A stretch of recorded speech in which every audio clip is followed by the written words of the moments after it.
Have you checked out Chasing the Limelight series, streaming on podcasts everywhere yet?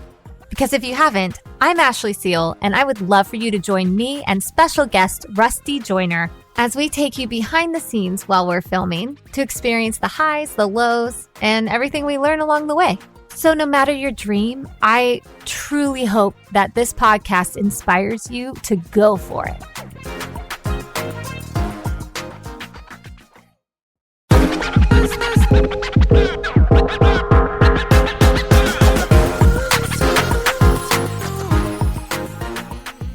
White Rose is a musical based on the true story of White Rose Resistance Group, a non-violent student organisation in Nazi Germany during World War II. The group, primarily composed of students from the University of Munich, including siblings Hans and Sophie Scholl, distributed leaflets advocating for resistance against the Nazi regime and promoting human rights and freedom.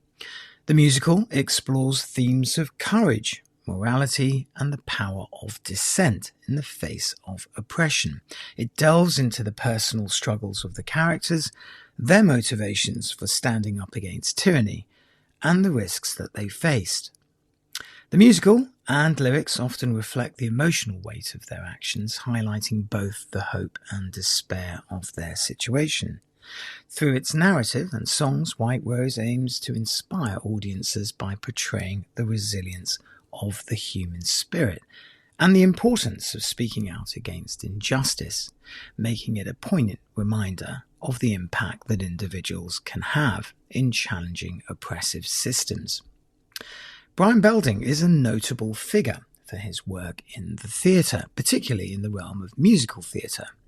He joins me today for a candid conversation about his journey and, of course, the musical. Brian, welcome to the show. Thank you so much for having me. It's our pleasure. It's our pleasure. So, if I may start with your journey, what inspired you to pursue a career in musical theatre, and how did your journey begin? Well, I was a big musical theater fan when I was young, say a teenager, and yet I never had a desire to be on stage. Like most people when they're young, it's like, oh, I want to perform. I didn't want to, but I loved the theater. Yeah. When I was in school, I participated in theater, but always backstage and just being, whether it's the crew or lighting or things like that. Right. But I didn't pursue it beyond that. I really didn't see the opportunities. I did other things. I became a teacher and had another life, but it started a long time ago, and I'm circling back to that. Right. Okay. And so what were some of the challenges of, the biggest challenges that you faced while sort of developing your work, and how did you overcome them? The first challenge was I didn't know how to write a musical. So it's usually the other way around. The people develop skill set and learn how to do something, and then they do it. Sure. I did it the other way around. I'm like, Right. this is a musical. This story inspired me, and I felt that it was the appropriate medium. And then I had to figure out, how do you write a musical? Wow. So I did a tremendous amount of reading, listening to podcasts, going on webinars, meeting. I love that. found I mentors. love that. Yeah. Well, my background's very similar. I didn't know what to do and how to do it like you. I just did a lot of research and sort of put all the pieces together. Well, let's talk about influences. Who are your biggest influences in the world of theatre and music, and how have you, and how have they shaped your style? So I, at a young age, was obsessed with Les Miserables, and I'm old enough where I was obsessed with a book. So there was no musical when I was young. I was that weird kid that was lugging around a 1,500-page book. God. Yeah. And it was the story, the characters, just all of that. And then, oh my goodness, when they made a musical about it, my head exploded.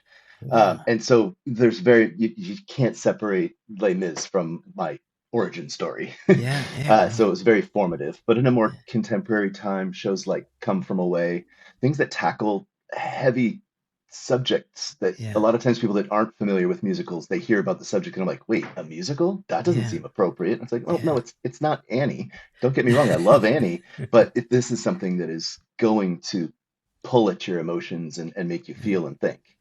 You are a creative. People have described you as being a creative. What about your creative process when writing music and lyrics? Do you have a ritual or a habit that that helps you? Well, first of all, I did not write the music. So Right, I wrote the book and the lyrics. I'm right, I'm not musical, right, which at first I felt as a weakness, but it really turned out to be a strength because my collaborator is just thinks music, my right, composer, and so it right, was a combination. But the creative process was I've always been a storyteller. right. I realized as a history teacher, there are different kinds of teachers, and Yeah, I was the storyteller. Like everything in history is an amazing story.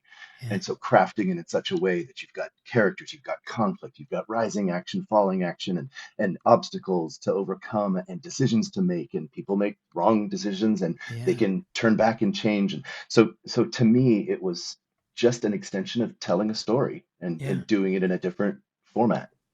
And what about collaboration? You mentioned that you didn't write the music. I mean, how important is collaboration in your type of work? And can you share a memorable experience collaborating with other artists? Absolutely. I mean, I loved thinking about just the word collaboration. So, like I said, I didn't know how to write a musical, so I Right. read every book possible. Well, unfortunately, many books about writing musicals focus on the disastrous relationships because that's more fun to read Yeah. about. Yeah. It's like the things that ended up in yelling matches and throwing things Sure. and or divorces or all these things. Yeah. And so I was terrified to collaborate because this was my baby. This Yeah. this story had been in me for so long, and I didn't want someone to come in and mess it up. That's the Yeah. way I perceived it at first. So I was terrified of collaborating. And when I finally connected with Natalie Bryce, my just genius composer, in fact, she said, "Oh, you don't need a collaborator. You just need you need an Elton John to your Bernie Taupin. Yeah. that whole Yeah. idea of Yeah. like, hey, just hand me some lyrics, tell me the vibe you're going for." Yeah. And so, sure enough, she showed me, and then instantly, very ironically, she would become my closest collaborator. And it was Wow. like, no, no, no, this is a true collaboration. It was just a creative process that was, and if you're asking for a specific moment, we started our collaboration right at the beginning of the pandemic. Right. So we wrote every song to the show over Zoom. It Wow. was amazing. Yeah. But we really quickly created a shorthand. It took us, a few Yeah. days of trying to connect, but there were moments when we were first writing one of our songs, and I thought that she had contributed something like this line should be this, and I was like, oh, and she thought I had. We went back and forth. It turns out that neither of us can identify who came up with that particular phrasing or whatever it Wow. was, and we laughed and we said, "I think Yeah. Sophie wrote that," and it was the Wow. character. Like Yeah. we're like like we get to that sweet spot of collaboration where Yeah. we have no idea where it came from, nor does it matter. It was just it's Yeah. such a And to have genuine that to have or that kind of synergy on oh, Zoom. So, exactly. Oh, yeah. it was beautiful. Wow. Wow. I'm going to jump to the next question, which is, you often explore themes like resilience and identity in your work. What draws you to these particular themes? So I was a high school history teacher in California Hmm. for over 20 years, Wow. and I was continually inspired by my students. Right. These watching, I mean, I taught at an inner city school or a school that had a community. Many of Right. them just did not have a great home life, or Yeah. even if they had a supportive family, they just didn't have resources. And to watch them and to see their Yeah. resiliency, to see their persistence, and to see how they overcome these challenges that I'm looking at and watching these like Yeah. 14, 15-year-old kids It's incredible. battling things that it's like, oh my gosh, and they're showing up every Yeah. day. And I don't mean Yeah. just physically, I mean just showing up and bringing themselves and really wanting to learn, to Yeah. improve, to grow, to whether, they have objectives. Yeah. I want to go to college, or I want to become a lawyer. I want to do these things that just never seemed possible. And then suddenly they're making them possible through their own Yeah. resilience. So in many ways, Amazing. you'd think a teacher is the one that inspires the students. Oh, so many Yeah. times I was inspired by my students. Wow. That's really nice. Okay. Well, what do you hope audiences take away from your musicals? And is there a particular memorable response that you can recall about it? So when we had our run in New York last year, I was at most of the shows. I was Right. in New York at the time. I was actually not just as the writer, I was the producer of that show. So we Right. were working towards, improving ticket sales, trying to find out the Sure. demographics of who's coming to our show and why. Where are they? You can do all Yeah. this digital research on ticket, Sure. trends and stuff, but Yeah. actually being there and talking to them, Different. it's Yeah. very different. There were school groups that came, Wow. and it was pretty funny because it filled my heart. And that sounds Yeah. kind of flowery, and Yeah. but I I had can relate to that. I had Yeah. retired from teaching. Like Yeah. I devoted myself full time to this, and I genuinely missed the students. I Yeah. I didn't miss the day-to-day grind, the Sure. grading papers and lesson planning and classroom management, all that stuff. But I certainly missed that interaction with students and Nice. watching when a light goes on, or Yeah. watching when something touches their heart. And oh my God, that Yeah. that that filled me when I would Yeah. talk to people afterwards, and some of them were like either in Yeah. tears, or they're like, or you see them on their phones. I would watch people as they're walking out on their phones researching. I could see them pulling up Wow. like the page on the white rose and going, I want to learn more about Amazing. this. And it's like, that's what I want people to take away is Yeah. I want you to be inspired to learn more about the real people. I mean, Yeah. I fictionalize account about these people that I Sure. idolize. So everything that I fictionalized was done in true homage to what they really stood Yeah. for. Yeah. But I wanted people, we even had a sign in the lobby. Our hope is that you learn more about the real white rose, and we put resources and links to, Wow. where people could find it, because it's like, Yeah. yeah, these are real people. You need to Yeah. be inspired Yeah. by them, not by our show. You need to be It's inspired by our show to be inspired by them. it's a very interesting take that your background is in teaching, because I can hear your passion in your voice when you talk about students and when you talk about getting the message across. It's really, really quite refreshing. So yeah. Okay, well, let's talk about your musical style. How has it evolved over the years? I mean, you've obviously had vast experience by now. What kind of sort of style? How's it changed?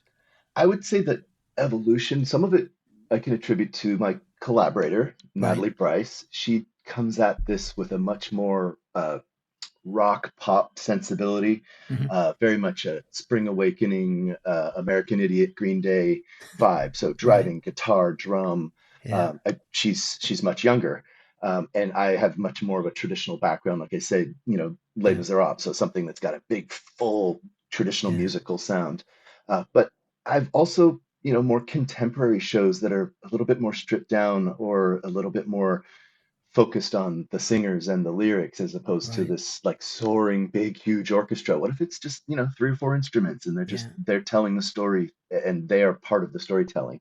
Yeah. So I feel like it's evolved in my thinking. As I was writing this in my own little silo, I Yeah. wasn't thinking musically. And now there's times when we're recrafting things. We did some tweaks here in London. We've changed there were Right. a number of changes. And now I'm thinking about the music. I'm thinking of how this would land Yeah. musically, how this could be. We could drive this one more, or we could slow this down and make it a ballad, or something like that. So Yeah. I feel like, even though it's a general vague evolution, the fact Yeah. that when I'm writing, I'm actually thinking about the musical side of it now, whereas at first it was just the words Yeah. and the It's spoken word. interesting. Okay. And I've got to ask you this question. It's the typical interviewer question, but what advice would you give to young composers and playwrights who are just starting out in their careers and they're listening in to you talk about self-learning, self-development, and finding a way round? What kind of advice would you give? It's going to sound counterintuitive from a teacher, Right. but don't listen to other people telling you how to do something. Right. Yes, you learn from them, Mhm. watch and gather that information, but then you find your own way to tell a story. You find your own creative. This is creativity. This is not Yeah. mimicking. This is not Yeah. copying.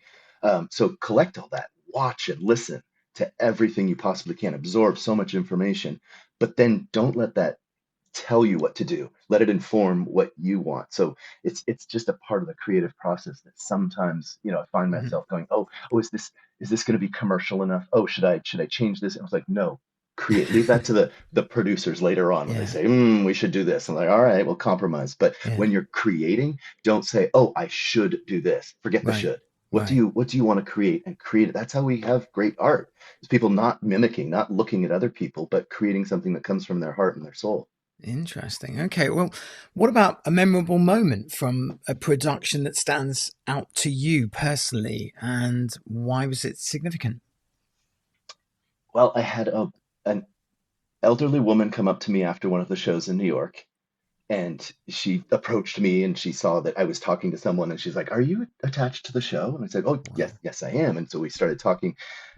She said, "My mother knew Sophie Scholl, who Wow. was the Yeah. protagonist of the Yeah. story and the hero that really inspired me." And I was like, "Oh, I want to hear these stories." And I was thinking she was going to tell stories that she had learned from her mother. Mhm. She's like, "Oh, she's still alive.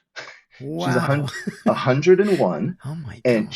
she doesn't travel anymore. But if you'd like, we can get on a Zoom together." Wow. And so I got on a Zoom call with this woman and her mother, who was 101, and her Incredible. brother, Yeah. who was, facilitating the call with mom. She was sharp as a tack, Wow. and she started telling stories about her life with Sophie and her experiences that her children are like, "Mom, I've never heard that story before." And so Wow. watching her share these, and she's Jewish Oh and my, had survived the Holocaust. So many times when it's people are incredible. asking her stories, Yeah. they're asking her to share these gut-wrenching, horrific memories that she Yeah. really is reluctant to share. But suddenly now it was these wonderful stories, and I want to hear about this person who was this hero. And Wow. so Yeah. I learned things that are not in any history books. She's very Wow. private. Yeah. Her son was even saying, it's like, yeah, she's private. We may choose to share some of these things at a later date, but right now, these are private things. And so it was just a very touching. This wasn't for publicity. This wasn't for any reason. She Yeah. just wanted to say, and she actually said thank you to me. And I was like, oh my Wow. God, wait, what? That's a For tear-jerking telling the moment. story of my Yeah. friend Sophie. And it was like, my friend Sophie is what she said. It was like, Wow. oh my God, this is a hero of mine that I've been obsessed with telling the story for so many years. And this is someone who's just referring to her as her Yeah. friend. Yeah. I really want for you to actually tell the audience who are listening in about White Rose. I mean, I've given it a nice introduction at the beginning, Mhm. but to hear it from your own words, how would you sum up this project? So to me, it's the ultimate ally story. These are, which is why it's so relevant today. It's Mhm. people, instead of being a bystander, they chose to be upstanders.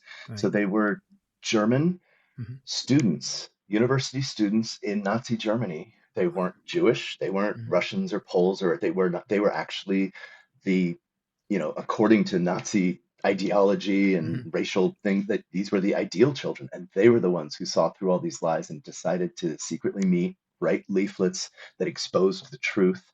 Many of them were medics who had been in the Warsaw Ghetto during the worst times. They've been on the battlefields and seen just the horrors, and the people needed to know. And they knew Yeah. that most of the German people did know, but they didn't know everything. And so they Sure. put all of this information in these leaflets, and first started just small in Munich, and then it grew and it grew, and they started spreading them all over Germany, and people were copying them and sneaking Yeah. them around. And they were ultimately, spoiler alert for the show, Yeah. um, Not too much. Don't give too much captured. away. Yeah, okay. Well, I mean, just like the fact that it's a historical event. If Right. people want to know the history, they can look it up. How's Correct. Yeah. that? Okay. All right. Okay. Let's talk about future projects a little bit because obviously, listening in, you are someone who can't stand still. You can see the passion in your voice. You can hear the passion in your voice. Tell me about future projects. What have you got in the pipeline without giving too much away? Are you involved with other projects? You've got some plans for next year or this year? So I do get this question a lot, and I Right. kind of hem and haw on the answer. I have lots of ideas. Right. Uh, right now, I'm focused on White Rose, and this version is different from the New York version. So Right. this required a tremendous amount of rewrites and Hmm. revisions. In New Hmm. York, it was one act. This is now two acts. So we Right. expanded characters, added songs. So I have been focusing on White Rose. I also have just this dream of it being in schools everywhere. Yeah. Yeah. My daughter's a musical theater performer, so just Wow. watching her growing up and being in shows, it's like, oh, these students, they want so badly to be Yeah. in a show that counts and is important. So my big project, and before I move on to some of the ideas I have for Yeah. other writing projects, is to explore how else I can get White Rose out into the world, especially into Yeah. schools. Right. And if people are listening in now and they want to follow you, are you on Instagram? Can you give I them am your ID? uh, Brian Belding, so I think it's Brian. I'm sorry. I put you on the spot. I tell you what, I will put the details in the podcast description box for you, so don't worry. Thank you. I should have had that ready. It's okay. Don't worry. So yeah, it'll be all the details will be in the podcast description box, so don't worry. And I'll include links as well so that they can be taken straight there. So don't worry. Wonderful. Let's move a little bit into the cultural impact, because obviously this is quite a deep, meaningful, project. How do you view the role of theatre and musical theatre in addressing social and political issues today? And it is a difficult question to answer, and I'm putting you on the spot here a little bit, but let's talk a little bit about that.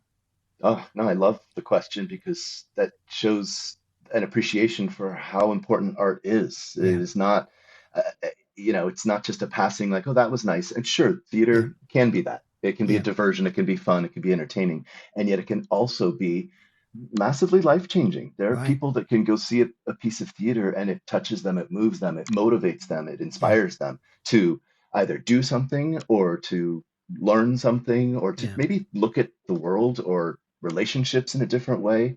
The show also focuses on some relationships, the sibling relationship, the relationship within this group of friends, a bit of like a band of brothers type mentality of how you can share something and become so close and help your friends. But the fact of standing up for others, finding your own way to find, a way to resist, a call to action to help other people, that transcends any specific historical time or place that is so relevant today. People cannot be complacent. They cannot just sit back and watch things that are going on. There's so many turbulent things going on in so many different theaters, and I mean theaters of the world, that seeing what can be done, and no one preaching to you, no one heavy-handed saying you have to do this, but what you do have to do is something, and you have to find your way to stand up for what you believe in instead of just sitting there, which I love social media, but sometimes people feel like doing something on social media is enough. That not, it's like, hey, some people have a platform and that is very powerful, but for others, it's like, what is the most appropriate way to represent what you believe in and fight injustice and oppression? Yeah, interesting take. Okay. And how do you navigate the balance between artistic integrity and commercial viability in your work? I mean, it is an interesting question because sometimes the number crunching can point you in a different direction. Have you had to balance that in some way, or really you've just gone with it? Oh, no, absolutely. And it's a struggle. Part of it, I can give you a perfect example.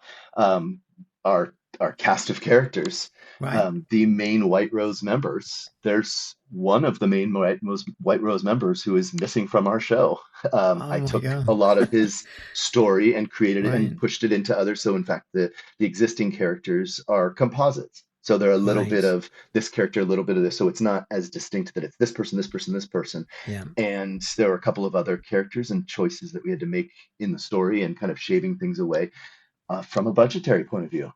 Right. It's just the number of actors, number of covers and swings and things like that. There's a bottom line that a show will not happen if it exceeds a certain budget, and things like another actor, another 3 actors. I wrote this with, if Les Mis is an inspiration, I wrote this as a big, huge epic originally, where there would be crowd scenes and all these things. And I was like, oh, well, that doesn't. It's like, oops, someone's going to pay for that. And that big symphonic sound. It was like, you got to pay for all those instruments. I was like, oh, so. And then there is also, like you addressed with the cultural things, that okay, how much are we going to lean into certain things and avoid things? We have to consider the use of imagery of our Nazi imagery and things, that it's like we want to be accurate and correct and true, but we also don't want to upset people, but I don't want to not upset people. You know what I mean? Like there's certain things that should be upsetting. Balance. Absolutely. Wow. Okay. And what about legacy? Let's talk about legacy. I mean, what do you hope to leave in the theatre community that, in a few years from now, you'll be remembered, for this particular project? What way do you want to be remembered? To be honest, I think the biggest thing is that simple message of finding your own way to fight and to resist. And I totally ripped that off from my hero, Right. Sophie Scholl. So it's like a lot of things in the show. People are like, Sure. oh, I loved this lyric. And I'm like, yeah, Yeah. guess what? Yeah. That's exactly their words. Yeah. But that idea of standing up for what you believe in, even if that means standing alone, Yeah. um, Yeah. I just feel like my job is to keep this story alive Right. and to share with the world what the White Rose did. And I hope other people from, if you're looking at me personally, my legacy, can see that. And it's like, okay, so if you're inspired by somebody, can you share their story, amplify their Right. story, find a way to magnify it and bring it to a broader audience? So I feel Yeah. like that's what I'm doing is I'm bringing the story that's inspired me and I'm trying to bring it to other people to inspire. Amazing. Brian, thank you so much for joining me today. I've really enjoyed it. And hopefully you'll be back on the show at some point to tell us how it's doing or about your future projects. Oh, I'd love to. Thank you to the audience who joined in today. Until next time, bye for now.